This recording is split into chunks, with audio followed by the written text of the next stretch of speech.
What's up, guys? Aesthetic Oladipo here, just dropping in to give you 5 things you must do before you leave the military.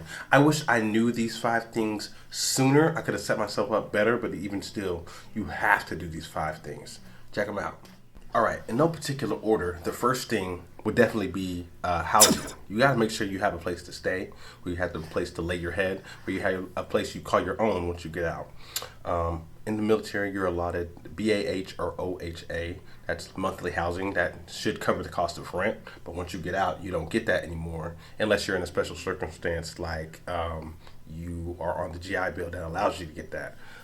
But in general, you just don't have that anymore. So you got to think about the payment, and that process, if you're renting and owning, might take a little bit longer than you think, because we all know real estate, when it comes to, you got contractors, you got inspectors, you got real estate agents.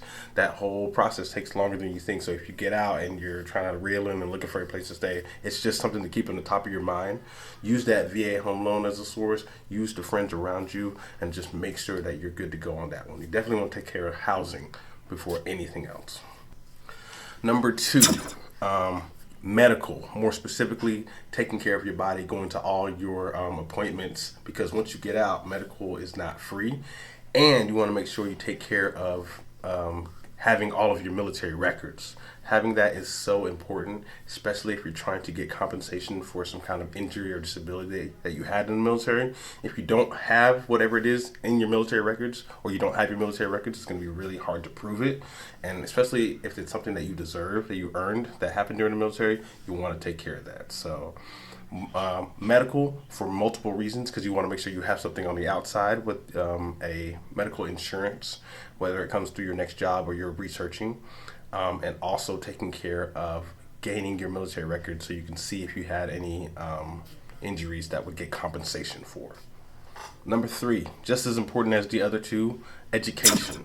Reach out to your education office, your education officer, that personnel, to see, 1, what you have gained while you were in the military, whether it's certifications, training, degrees, anything like that, and 2, maybe a way to draft up a resume, because if you're getting out, more than likely you're going to be looking for a job, and the job market is always tough, so you want to make sure you have all your education, training, and everything squared away. That way you don't have to deal with that. And this is another tidbit. Go to LinkedIn and get LinkedIn Premium. Military members get that for free, period. So that's definitely going to help you in the job search. Do that, and also reach out to the education office. Number 4, before you get out, do all of these and make sure you're gaining contact with a good network base.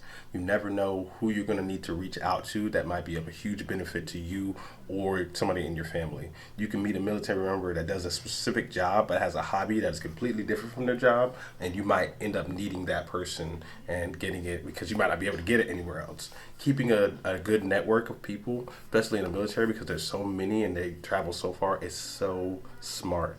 Do yourself a favor. Make contact. I don't have to say you have to be friends with everybody, but reach out and have that good network base, because you never know what you're going to need, and you're never going to know who is going to need you. Number 5, the last thing you should do before you leave, well, not necessarily the last thing, but the last thing that I thought of was to plan out your leave.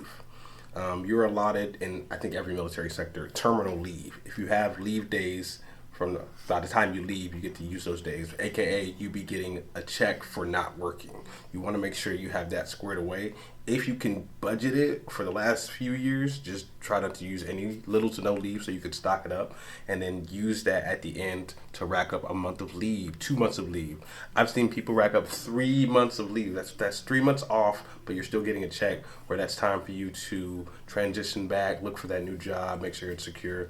That's a very important skill. If you can hold off on going on vacation or sick, I know things happen, but and stock up as much leave as you can be able to utilize that in order to make sure you're better on the outside and have that time buffer. That's all I had to say. Thanks, guys. I appreciate it. If you liked the video, then hit that thumbs up button. Thanks. Peace.